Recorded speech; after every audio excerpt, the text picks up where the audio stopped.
Champions Trophy squad, Indian squad that we have, Pritham, also, you see, 5 spinners are there. There is a surprise change. Varun Chakravarti has come in and replaced Jaiswal. But in hindsight, in Champions Trophy, you see, 2 Asian teams we are going to face in the league phase. Yeah, it's quite important. The first 2 games are very important. Is an obvious statement. Yeah, I think this is his best format, the ODI format, where he can take a little bit of time to bed himself in, and then even I was backing Rishabh Pant, but recently I've just the composure that KL Rahul is showing and the numbers.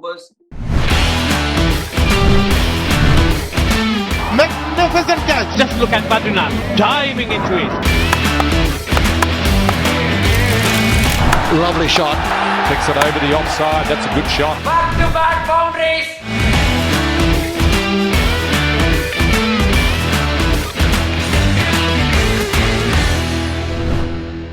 Hello and welcome to Cricket with Badri. It's another episode of Cric Debate. Pratham is there with us. Hi Pratham, how are you doing? Long time. Good, Badri. How are you? Long time. How was your saw a video where you were playing cricket after a long time? How was that experience? Yeah, I enjoyed it. It was good to be back on the field. Happy mind but sore body. This video is presented to you by DIVO News. So we'll go straight into the video, Pratham. Team India are doing really well. After the debacle in Australia, once there is white ball, ODI format, key players are coming into their own. Virat Kohli is back in form. Rohit Sharma seems in tremendous touch. Shubman Gill is back in superb touch. So this is all good signs, right? Good clean sweep against England by Team India. So they are all going in with good form into the Champions Trophy, Pratham. I think you summarized it perfectly, Badri. Different format, different beast. I think your senior batters were out of form in the BGT, and the white ball is a format where people like Kohli and Rohit and Gill excel. In fact, Gill, I think, is a lot like Virat in the sense that I think this is his best format, the ODI format, where he can take a little bit of time to bed himself in and then go. And I only feel bad for Gill because in the last 10 years there have not been any bilateral tri-series, because I think Gill is a guy who would have stacked up hundreds like what Kohli has done. And we did speak about this in Cricket with Badri, that if you wake up people like Rohit and Virat in the middle of the night and say there's an ODI game, they're still good enough to go and score you a 40 or a 50. Shreyas Iyer, tremendous series for him, as with Akshar Patel. So the batting looks in fine fettle and in top shape going into the major tournament next week. Yeah, 2 players you mentioned. Obviously, we know about Virat Kohli and Rohit Sharma, and everybody knows about them and their prowess with the white ball in ODI cricket. But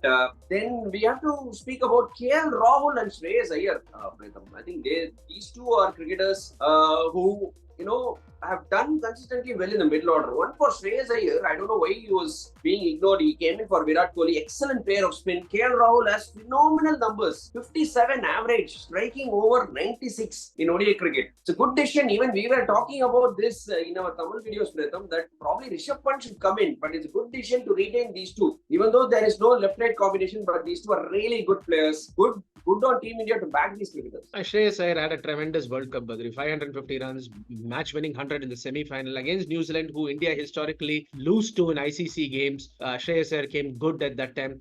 I was absolutely amazed that there was even talk of Shreyas Iyer being dropped just to accommodate Jaiswal, who's a generational talent.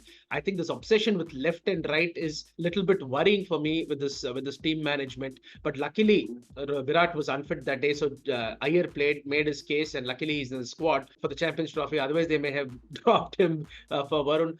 The KL Rahul, I don't have a problem at all as far as his numbers go and league stage goes. But when the big lights are on, when it's a big game, I just get the feeling that KL Rahul is not your man, because when the big game is on, Rishabh is definitely your man because he can soak up that pressure. I'm not sure if KL Rahul is the guy who can do that, but yesterday he had a good outing. No disputing that. Even I was backing Rishabh Pant, but recently I've just the composure that KL Rahul is showing and the numbers, seeing the numbers that he can, I'm more or less convinced that KL Rahul should a little bit differ with you on that, because for me left-right combination is one thing, but then just for the sake of left-right combination, you shouldn't go with the player. The player should be really good. That's when I will back the player is what my thinking is. But then this Champions Trophy squad, Indian squad that we have with them also, you see 5 spinners are there. there is a surprise change, pleasant surprise for me actually. But then Varun Chakravarti has come in and replaced Yashasvi Jaiswal. This is a very, very shocking thing for me. Yes, Varun Chakravarti coming in, but for Yashasvi, I think it's a little bit unfair on Yashasvi. He was selected for Champions Trophy, then he made his ODI debut against England. Now he is dropped from Champions Trophy for no fault of his and is there in the reserves. But in hindsight, Varun Chakravarti comes in and 5 spinners. Your thoughts on this? I think it's unfair on Jaiswal when you have a generational talent like Jaiswal, a generational talent like Pant sitting out. India have riches, but I would have kept Jaiswal in the squad. I wouldn't have gone with 5 spinners. I would have picked Varun absolutely because he's a game changer in the middle, especially now that Bumrah is not there. And I would have gone with Varun instead of Washi because Varun turns the ball both ways, as does Kuldeep. So if you're just going to pick Washi for variety, Varun and Kuldeep give you that variety. And I would have a backup because you have a backup at every position. You have a wicketkeeper backup, you have a pace bowling backup, you have a spin backup. But morning of a match, if Rohit or Gill pulls up sore, you don't have an opener backup. So that is mildly worrying. So, but that is a squad they've gone with because you can pick only 15. I still feel it's one spinner too many. Dubai at this time of the year is not going to be a spinner's paradise like it was during IPL when I think during the COVID, the IPL was played there in September or October, tired pitches. So your spinners had a say. I don't think spinners will have that much of a say this time around. Let's see. Yeah, we even I get the feeling that 5 spinners, how many are you going to play in the 11? 2? I don't know. How many options do you have? How many do you need? Is what I'm thinking. Probably the way England was playing spin, I think tempted Team India to go for 5 spinners because they are playing spinners really badly. But in hindsight, in Champions Trophy, see 2 Asian teams we are going to face in the league phase, which is Bangladesh and Pakistan. So that makes me think, and your point was good as well. In Dubai, it is still they're getting out of winter, probably slightly chilly weather, and seamers have been doing well in ILT20 also. So we'll have to wait and watch about how this is going to pan out. 5 spin options.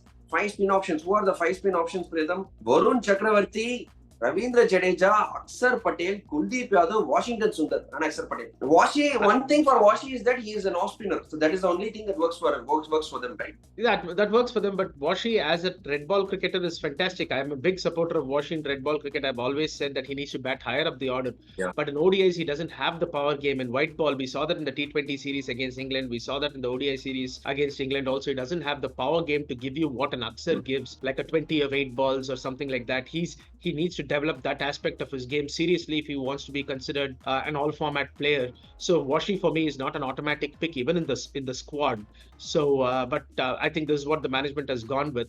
So we'll have to wait and watch and see how that pans out. Yeah, I think dropping Yashasvi also was taking into consideration Shubman Gill's form because Shubman Gill started playing really well. That they are decided that Rohit and Shubman is definitely the combination that we are going to go with. Obviously, they made Shubman Gill vice captain as well, so that would have probably tempted them to drop Yashasvi and include Varun Chakravarti in the last moment. Or the T20 performance of Varun Chakravarti, the way English players played Varun Chakravarti, they just couldn't read them. The foreign players are struggling to read him, so that could be another reason for the temptation to bring in Varun? Absolutely. And in fact, I didn't have a problem them picking Varun at all. I'm very glad for Varun. He's improved his fielding as well. I'm very glad. In fact, Varun should have been in the squad from the outset. And rather than have Washi, I would have picked another seamer because Shami is not at his best. He's still coming back and he still doesn't have that zip. In fact, I don't think he bowled 10 overs in both the ODIs that he played. And I think I would have picked another pacer just looking at the conditions in Dubai because in all of India's league games are in Dubai, assuming they get to the semis and the final, they're going to be in Dubai, stationed in Dubai. So it's going to get progressively warmer because the final is only around March 9th or 10th. But at least you got to get through the group games to get to the knockouts, right? Yeah. And you're playing 2 Asian teams who are historically very good with the spin and the cut, and they're going to take on the spinners big time. So I definitely feel that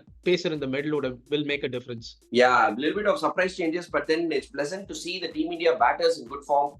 Especially Virat scored a good half century, 52 of just 55 balls. Rohit seems to be nominous touch. KL Rahul Shreyas Iyer batting well. Shubman Gill back in form. So all in all, good signs. I'm positive about India. They played really well against England. So going into Champions Trophy, I think they will get to semi-final or final, Pritham. This is my thought looking at Team India because white ball is their best. These players really relish these games. Yeah, on paper, absolutely, Badri. But all it takes is one bad day. Your batting doesn't click. You end up getting bowled for 200, 210. And then you don't have the bowling to defend that. So all it takes is one bad day because it's only a three game stage in the league phase.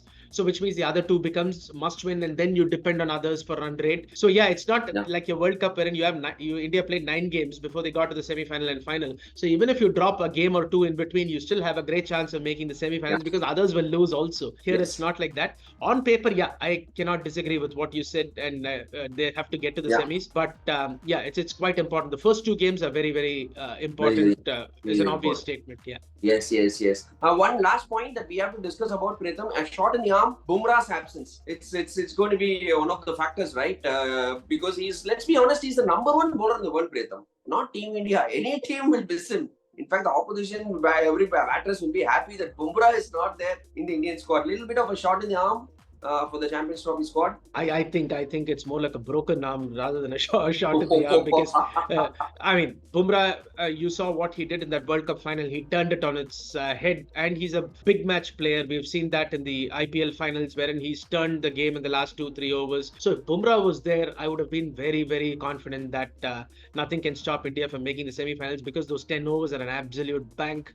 And it is like how Waqar and Wasim were in their prime. You know, in the last 10 overs, you can't score against Wasim and Waqar. So get your runs up front because they will come back and you're not going to score. So Bumrah is that good in those death overs. So India will sorely miss him. You saw that in the England series wherein people like Rana and Shami were getting carted around in the end. So you don't do that with a Bumrah. But unfortunately, injuries are a part and parcel of the game, and Bumrah is not there. So that is probably the only chink in the armor for India.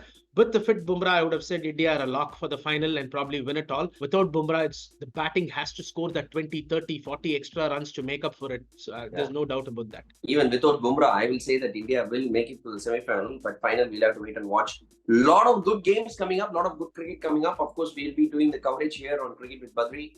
Thank you, Pritham, for coming on Cricket with Badri and sharing your thoughts. Thank you for having me, Badri. Enjoyed it as always. Pleasure. Thank you. Once again, this video was presented to you by DIVO News. Don't forget to like, share and subscribe and press the bell icon as well. Whenever we post a video, you guys will get a notification. Thank you guys. See you soon. Bye.